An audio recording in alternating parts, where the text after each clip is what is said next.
I'm always trying to catch up on my endless backlog. It's really a first world problem when you have more games than you'll ever have the time to finish them. I mean, I've only just recently finished the 30 to 40 hour long Horizon Zero Dawn. So anyway, I've been dabbling with some of the indie games released in 2017 like Hollow Knight and Cuphead, but I haven't finished either of those yet. They failed to really grab my attention past the first few hours. Where those games failed, A Hat in Time succeeds. It's a real breath of fresh air from what I've been covering so far. At first I thought I was just burnt out, but then I played A Hat in Time and it reminded me of the simple joys of gaming. A Hat in Time stars a young girl called Hat Kid. On her way home, a member of the Mafia causes her to lose all of her timepieces. She has to get them back in order to return home. This is because they act as the fuel source to her spaceship. I was surprised with just how fun Hat Kid was as a protagonist. She's a nice mix of cute and charming.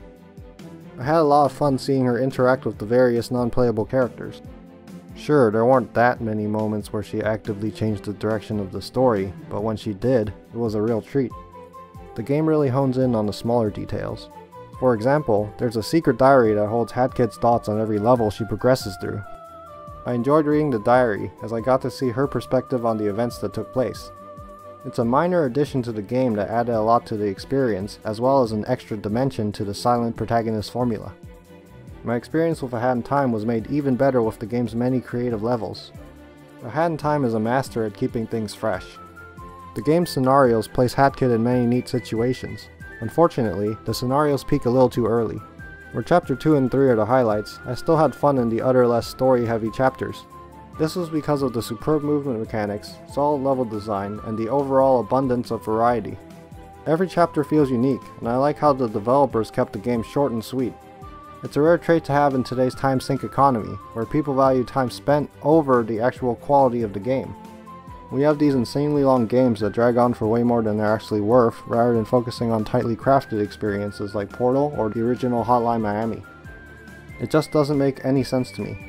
I like my Witchers and Personas, but now that every major AAA game is riding on the open world train, it's way too much for me to handle. Personally, it's always been quality over quantity, and A Hat in Time manages to make a huge impact while not overstaying its welcome. The game calls back to a bygone era of mascot platformers, while applying its own twist to the formula. Hat Kid has access to an assortment of different hats that provide her with a small pool of abilities. These include honing in on the current objective, throwing projectiles, and even transforming into a statue made of ice. She also has a set of badges that range from allowing her to use a hookshot to reducing her health to a single point. In a way, the hat system reminded me of Psychonauts' psychic power system. Hats are often used in specific situations to progress through the levels or reach secret areas. To obtain new hats, the player must craft them with the yarn they collect while traveling through levels. It's one of the ways the game incentivizes exploration. A Hat in Time also does this through the pawns, which act as the game's currency. There are these green collectibles that can be traded in for new badges from the badge salesman. I love the way he twitches. The developers made good use of the pawns as a way to lead the players through parts of the levels. There's a lot of choice in the game due to both the badge system and the hat system. I wasn't really fond of the badge system though, as some badges were way more useful than others.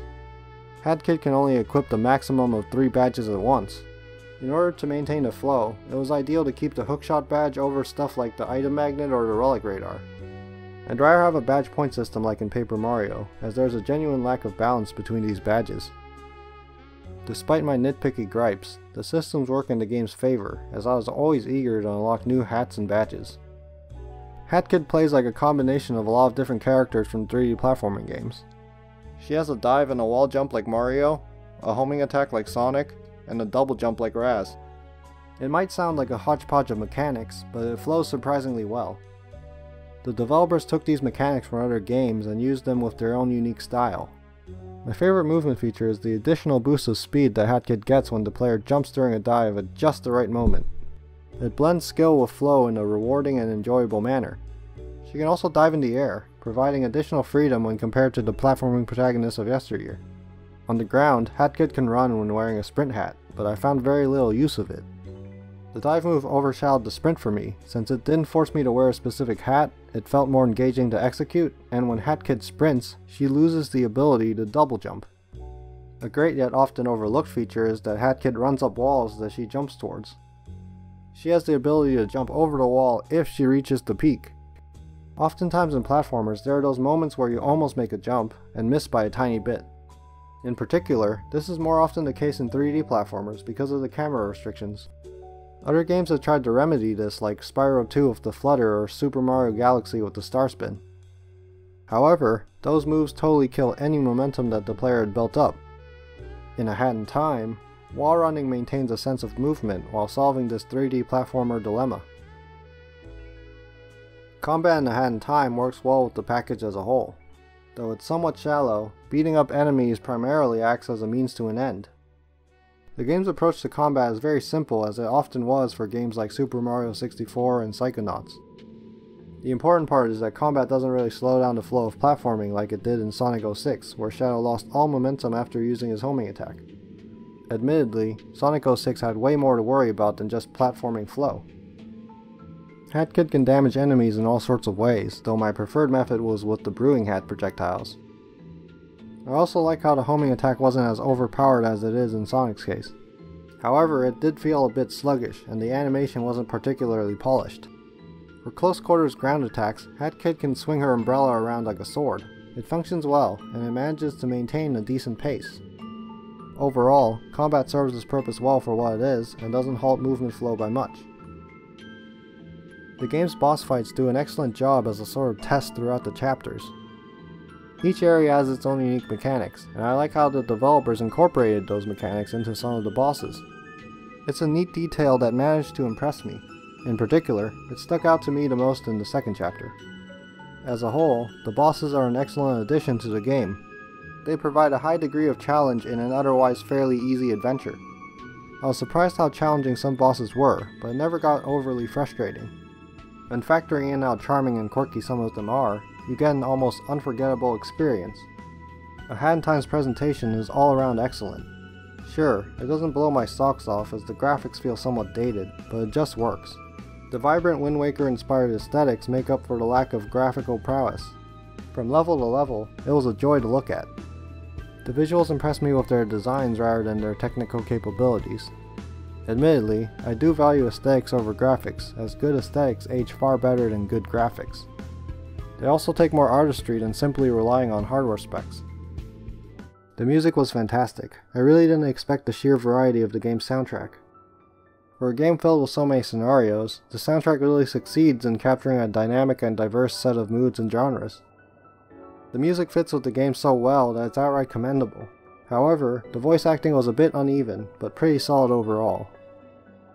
The highlight was easily the Snatcher, though the whole cast was fun to listen to. The few bits of voice acting that Hat Kid has are subtle yet very charming. Unlike Hat Kid, I did find the conductor to be way too loud at times. Sure, it worked for the character, but it got on my nerves a couple of times. Looking at it from the big picture, the presentation really managed to resonate with me.